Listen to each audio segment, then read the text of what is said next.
तुके कृषि, यानी लिखा हुआ वो भी होगा और जो तुम लिख रहे हो वो भी होगा। तो सत्य क्या है? दोनों में से एक होना चाहिए। दोनों सत्य कैसे हुआ फिर?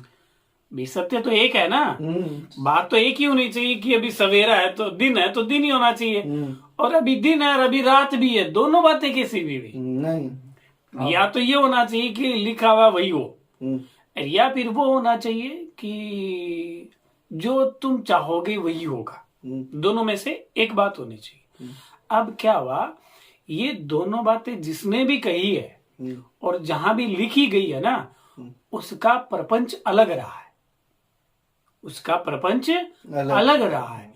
यानी जिसने ब्रह्म को जाना उसका ये मानना और उसका ये कहना होता है कि सब कुछ प्लानिंग से हो रहा है, सिस्टोमेटिक हो रहा है।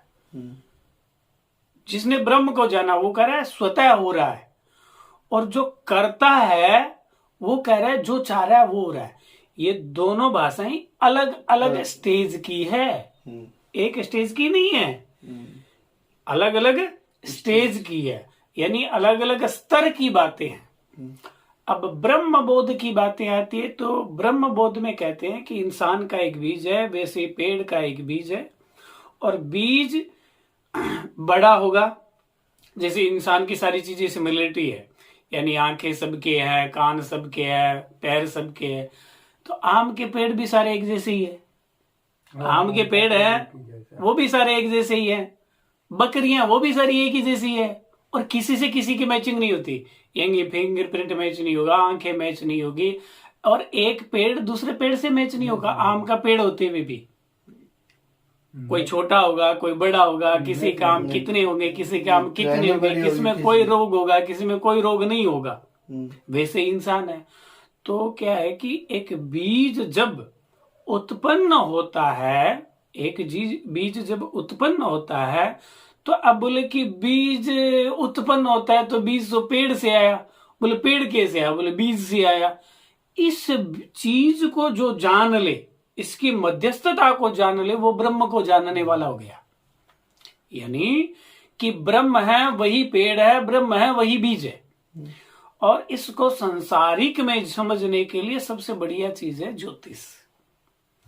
ज्योतिष का मतलब होता है कि इस समय में ये बीज उत्पन्न हुआ है, चाहे पेड़ हो, पौधा हो, मनुष्य हो, यानी इस समय में पैदा हुआ है, तो इस समय का इन्वायरमेंट क्या रहेगा, वैसे ही वो पेड़ या पौधा, वो बालक, वो मनुष्य उस हिसाब से खिलेगा। क्योंकि 9 ग्रह 9 एलिमेंट्स है, वो आज से नहीं पहले से ही है, और उसके हिसाब से जो जन्म लेता है, जो ऊर्जा उसके भीतर होती है, वो उसी तरह खिलता है। वो उसी तरह खिलता है। जैसे एक शरीर जिसका खिलाड़ी के जैसा है या डॉक्टर के जैसा, वो कॉमेडियन नहीं बन सकता। वो डॉक्टर के जैसे ही कार्य करेगा, यानी वो मंगल के जैसे ही कार्य करेगा। तो जिसको जो शरीर मिला है, उस शरीर की जो ऊर्जा है वो वैसे ही बन पाएगा। जिनको गुरुत्व का शरीर मिला वो गुरु ज्ञान में गुरुत्व कर पाएंगे, जिनका शुक्र का मिला वो व्यापार कर पाएंगे। हर कोई व्यापार नहीं कर पाएगा। तो इसलिए इन 9 एलिमेंट से, यानी 9 ऊर्जा से, अब 9 ऊर्जा को कैसे समझे? अब 9 ऊर्जा को ऐसे समझे जैसे सूर्य है। कोई बोलता है सूर्य है, कोई बोलता है रोशनी है, कोई चीन की भाषा में बोलेगा, कोई इंग्लिश की भाषा में बोला, लेकिन है तो वो सूर्य है तो वो सूर्य है, और है उसकी किरणें। तो वेद को, ज्योतिष को, ईश्वर को मानना या न मानना, इन दोनों से कोई फर्क नहीं पड़ता। मैं किसी चीज को मानूं, भले ईश्वर को मानूं, यूनिवर्स को मानूं, सत्य को मानूं, सनातन को मानूं या न मानूं, मानने या न मानने से कोई फर्क नहीं पड़ता। जैसे एक सूर्य है, उसको मानो चाहे न मानो, वो है। तो वैसे ही चंद्रमा है। तो जिस शरीर में जो ग्रह की सबसे ज्यादा मात्रा होती है, उसके हिसाब से ही उसका फूल खिलता है, उसके हिसाब से पूरा फूल खिलता है। अब बोले राहु जो है वो, राहु और केतु दोनों शुक्र के शिष्य हैं, राक्षसों के। गुरु है जो शुक्राचार्य है। नहीं, ये कहानी बहुत बाद में बनी।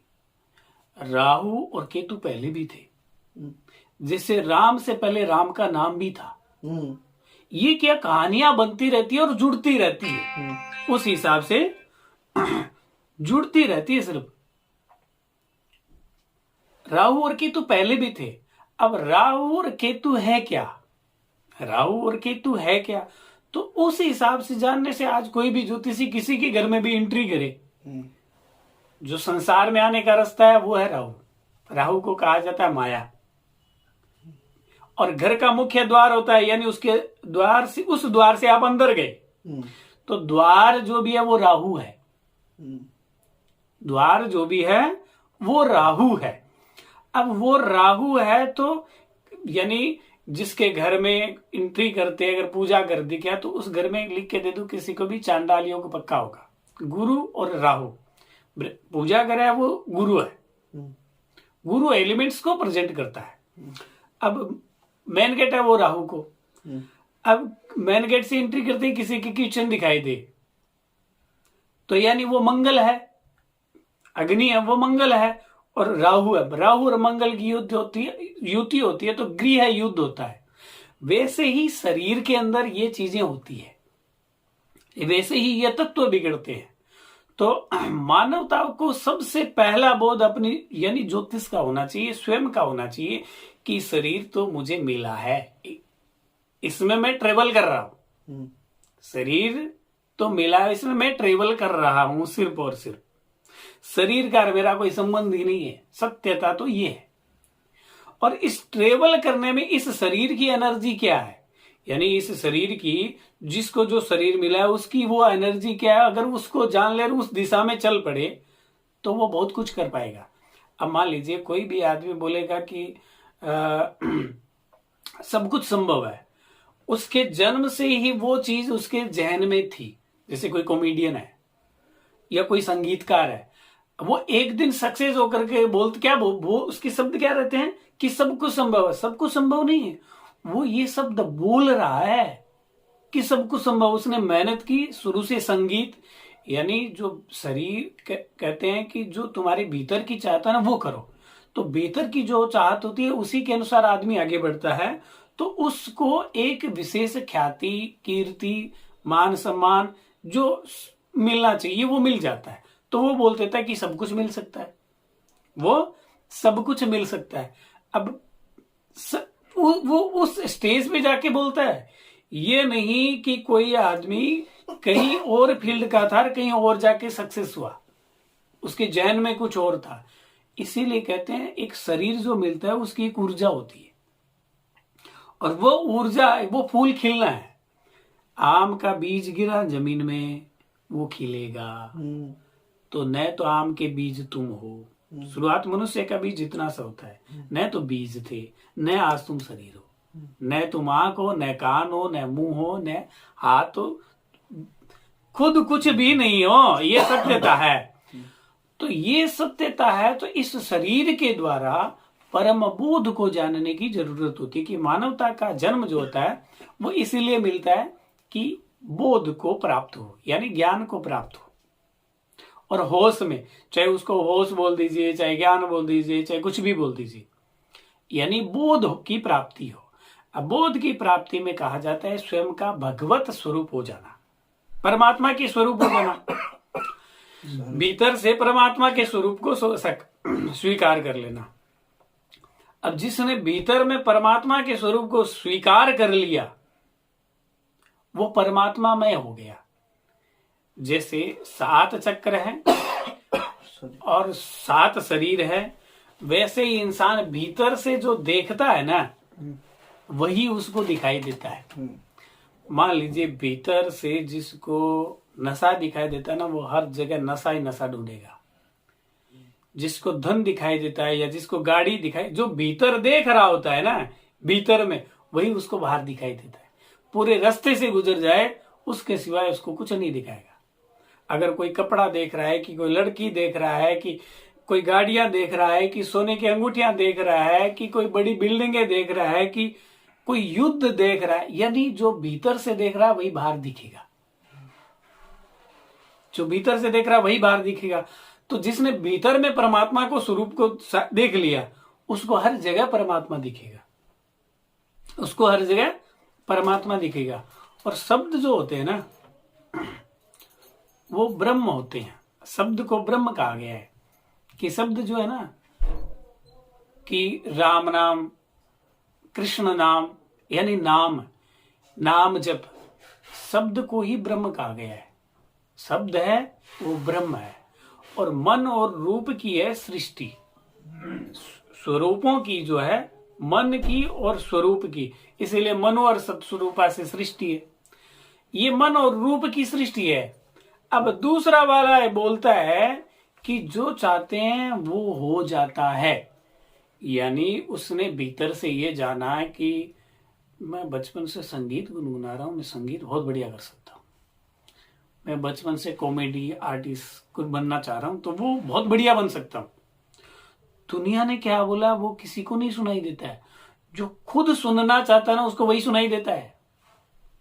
लाख आदमी लाख बार समझा ले, उसको कभी समझ में नहीं आएगा। जब उसके खुद को खुद समझ में आएगा नहीं कि ये ऐसे होता है, तभी समझ में आएगा। इसीलिए ज्ञान देने से नहीं आता है। तो इसलिए कुछ आचरण होते हैं, वो जीवन में अपना लेने से, और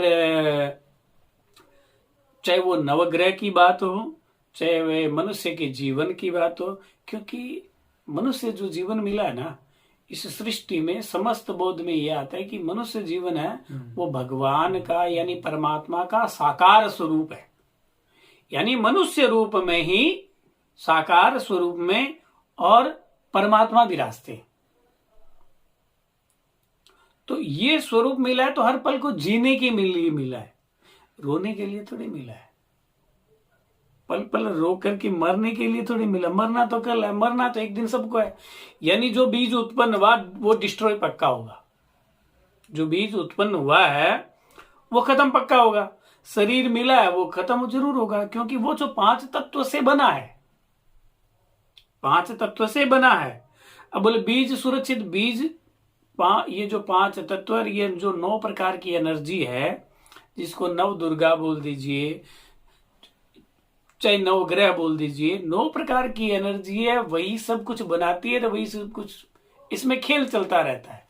अगर अपने ब्रह्म बोध को स्वीकारें तो ये माया है, और ब्रह्म बोध को देखें तो यही सब कुछ है, क्योंकि अस्तित्व तो खुद का है ना। तो ईश्वर को दृष्टा माना गया है मानवता के बोध में, और ईश्वर स्वरूप हो जाने पर कुछ भी अलग रहता ही नहीं है, सब में ब्रह्म होता है, सब ब्रह्म है, सब कुछ ही ब्रह्म है। तो नवग्रहों की बात हो, चाहे किसी को किसी प्रकार की तकलीफ हो इस जीवन में, वो नमो भगवते वासुदेवाय जप करने से जितना उसको सुकून मिलेगा, उसको कोई भी चीज से सुकून नहीं मिल सकता। इसलिए कि एक तो ये ब्रह्म का मंत्र है, ब्रह्म का यानी नारायण का। और जितने भी देवी और देवता है ना, विष्णु भी देवता है, देवी और देवता है वो रुष्ट हो जाते हैं। सत्यनारायण भगवान की किताब में आता है कि विष्णु जी नाराज हो गए प्रसाद नहीं लिया तो।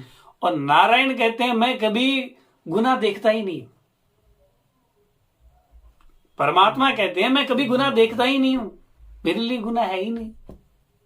तुमने मुझे याद कर लिया, अनंत सुखों को भोगता, अनंत सुखों को भोगता मुझे याद कर लिया।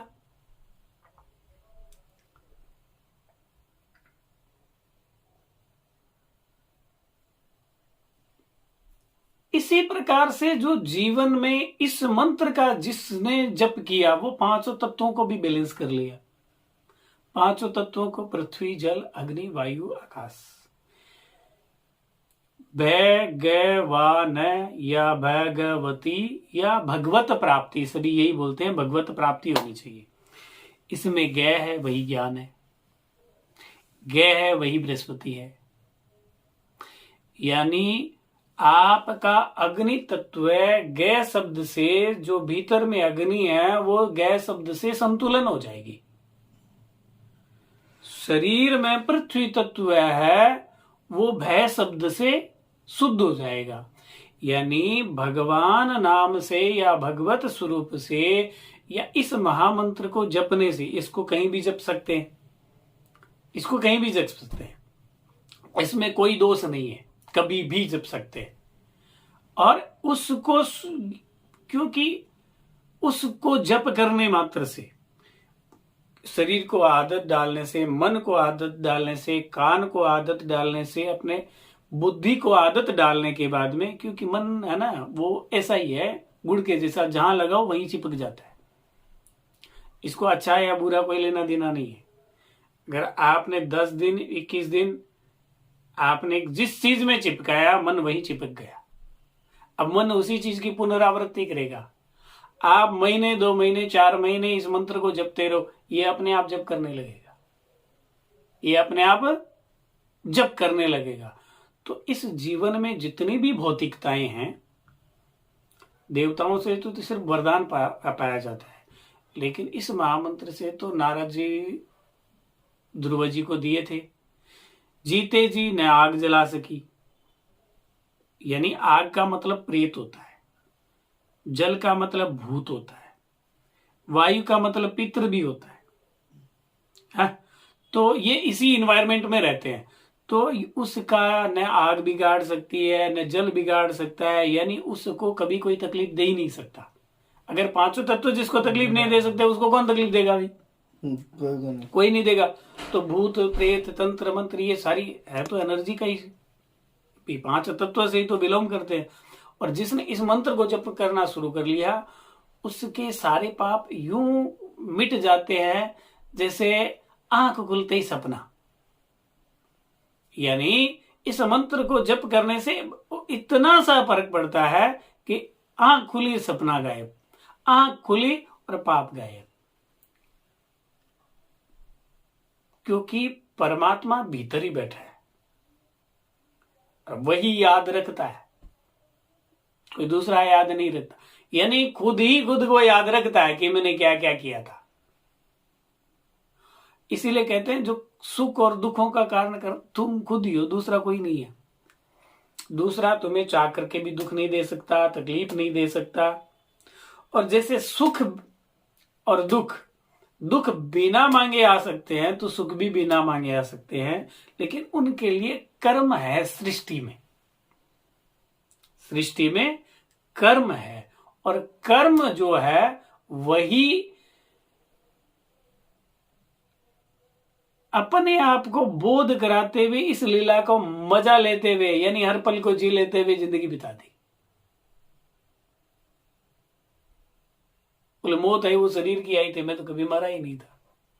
अगर जिस दिन ये एहसास हो जाए कि मैं शरीर नहीं हूं, उस दिन के बाद वो जिंदगी जो जीता है ना, बहुत शानदार जिंदगी जीता है। और वो इस नाम मात्र प्रभाव से, क्योंकि ईश्वर के वचन के अनुसार वेद पुराण ये सत्य है, ज्योतिष सत्य है, और ज्योतिष का ही एक हिस्सा है वो वास्तु है। ज्योतिष का ही एक अंग वास्तु है। और उसी वास्तु में जैसे जिसका सूर्य गड़बड़ है तो उसी का अर्जमा देवता खराब है। विवाह शादी जब होती है तो लड़की के हाथों में जो आहुति दिलाई जाती है ना 3, वो अर्जवनम देवम कन्याग्नि, यानी ये जो मंत्र है वेद का, अर्जमा सूक्त है, उसी के द्वारा आहुति दिलाई जाती है। सूर्य का ही वो, उसके अधिष्ठात्री सूर्य ही है। तो ये जो यहाँ पे प्रैक्टिकल बताया, वास्तु पुरुष का तो वैसे अवतार हुआ, लेकिन वास्तु पुरुष में जो देवता स्थान और जो एनर्जी है ना, वो वास्तु से पहले भी थी, वो वास्तु से पहले भी थी। लेकिन वास्तु पुरुष के बाद में क्या कुछ कहानियां क्या होती है, और उस बात को समझने में, यानी किसी बात को और समझने में समझ में आ जाए।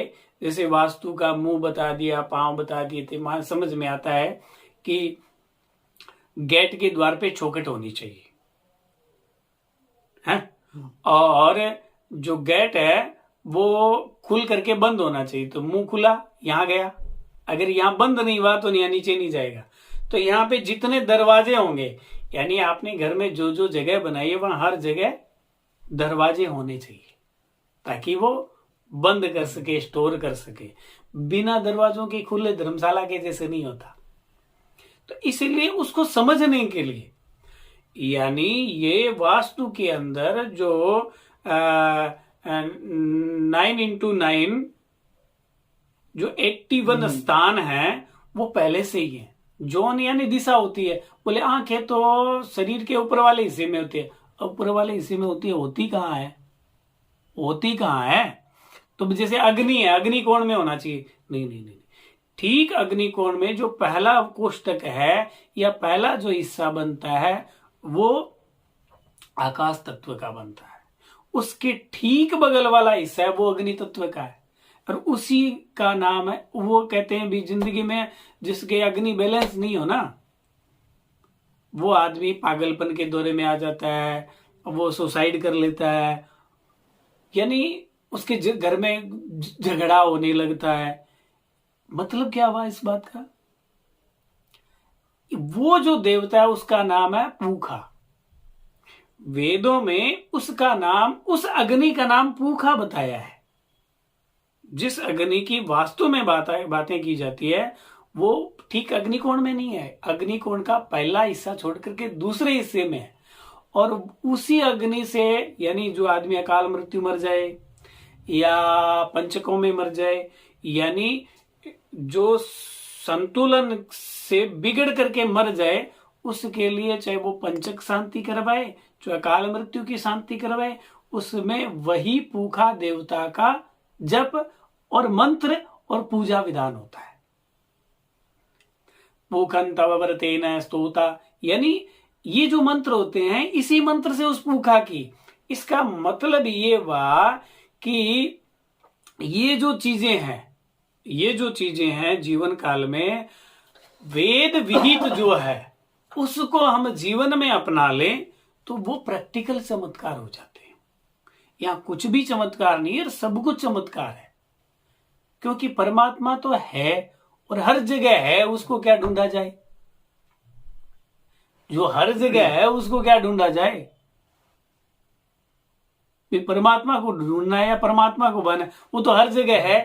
अब क्या हुआ, सृष्टि स्वरूप में अलग अलग विभाजन हो गया, अलग अलग नाम हो गया।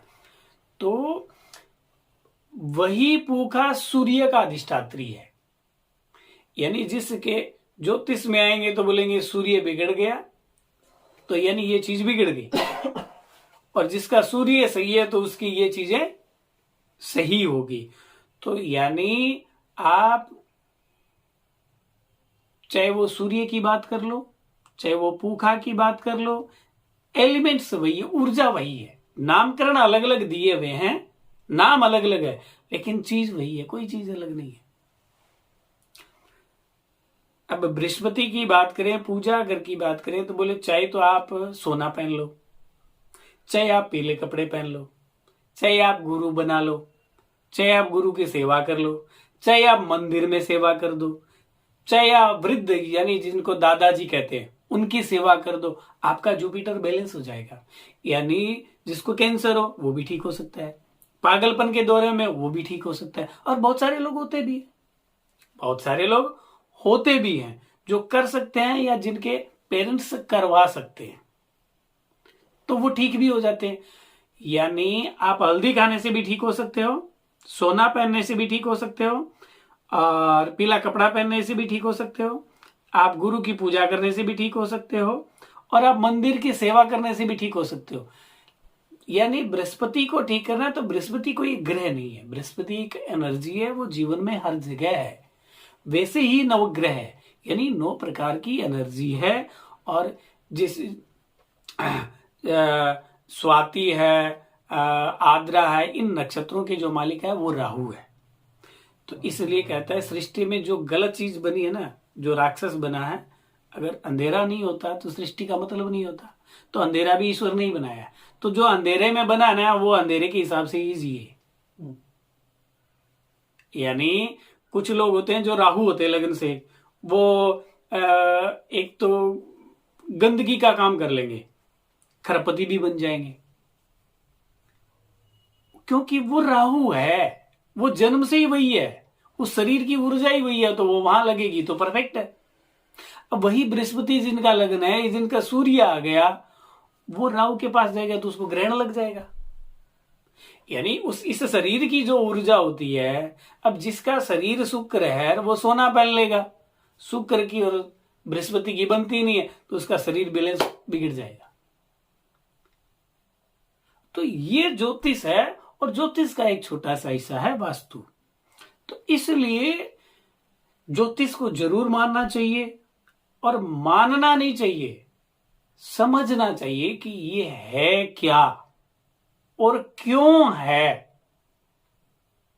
क्योंकि सृष्टि में सब कुछ है, आंख है, नाक है, कान है, हवा है, पेड़ है, पौधे, बीज है, उम्र है, हर चीज की उम्र है, पेड़ है, पौधे, मनुष्य, सबकी उम्र है, सब कुछ है, सब कुछ है। और है का जो परिवर्तन, यानी परमात्मा के लिए, परमात्मा का बोध होता है तो बोलते हैं मैं मिट जाता है, सिर्फ है रहता है वो कौन है? नारायण। है कौन है? वो परमात्मा। जैसे एक लेडीज को कोई माँ बोलता है, कोई बेटी बोलता है, कोई पोती बोलता है, कोई पत्नी बोलता है तो एक लेडीज ही, वो है तो एक सूर्य, कोई बोले कुछ, कोई कुछ बोले। तो वही बात है, परमात्मा तो एक ही है, वही ब्रह्म लीला चल रही है, लेकिन मानवता में अलग अलग स्तर के अलग अलग बोध से 9 तत्वों के हिसाब से, और ये सारी सृष्टि है। इनको जानिए, समझिए, समझ करके फिर अपने जीवन में जो पाना चाहिए पाइए। राधे राधे।